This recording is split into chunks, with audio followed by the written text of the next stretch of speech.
वक्त की बड़ी खबर हम कर रहे हैं आपके साथ साझा। तो नागपुर हिंसा के आरोपी फहीम के घर चल चुका है अब बुलडोजर। फहीम के घर के अवैध हिस्से को तोड़ा गया है। फहीम पर नागपुर में जो हिंसा हुई उसमें लोगों को उकसाकर भीड़ जुटाने का आरोप है और भड़काऊ भाषण मामले में ही जेल में बंद है फहीम। नागपुर में फहीम के घर पहुंचे हैं नगर पालिका अधिकारी और क्योंकि उन पर भीड़ को उकसाने का आरोप है इसीलिए फहीम के घर चला है बुलडोजर। लोगों को उकसाकर भीड़ जुटाने का आरोप जिसकी वजह से वो पूरा घटनाक्रम उसे अंजाम दिया गया और नागपुर जहां हमेशा सौहार्द भाईचारा बसता था वहां पर कहीं ना कहीं हिंसा होती हुई नजर आई। तो नागपुर हिंसा में फहीम के घर बुलडोजर चला है और ये मास्टरमाइंड बताया जा रहा है नागपुर के पूरे हिंसा के घटनाक्रम का फहीम, जिसके घर के अवैध हिस्से पर जो नागपुर पालिका है उसने बुलडोजर चलाया है। आरोपी फहीम के घर नागपुर हिंसा में जिस तरह से आप देख सकते हैं सीधी तस्वीरें, जेसीबी की मशीन बुलडोजर के जरिए अपना काम करती हुई उस अवैध हिस्से को तोड़ती हुई जहां फहीम रहता है।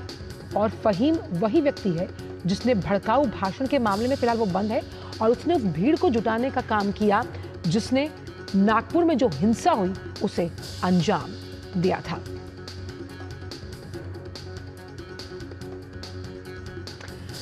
तो हमने जिस तरह से देखा कि नागपुर में कई लोगों को हिरासत में लिया गया ये समझने के लिए कि आखिरकार उस पूरी घटना का टाइमलाइन क्रोनोलॉजी क्या थी, कैसे लोगों के हाथ वो जो आगजनी हुई, पब्लिक प्रॉपर्टी को नुकसान पहुंचाया गया। आप देख सकते हैं लोगों के हाथों में पत्थर हैं। सुनियोजित तरीके से इस पूरे घटनाक्रम को अंजाम दिया गया। दो गुटों के बीच में जिस तरह से ये विवाद सामने आया उस लिहाज से बड़ी कार्रवाई की गई। नागपुर हिंसा से जुड़ा जो मुख्य व्यक्ति है फहीम, उसके घर के अवैध हिस्से पर बुलडोजर चलाया गया है। यानी कि जो बात महाराष्ट्र सरकार ने इस पूरे घटनाक्रम के बाद कही थी कि जो दोषी हैं उन पर कड़ी कार्रवाई की जाएगी, उन्हें बख्शा नहीं जाएगा। हमने ये भी देखा कि जिस तरह से नागपुर में आगजनी की घटना हुई उसके बाद किस तरह अफवाहों का बाजार गर्म रहा।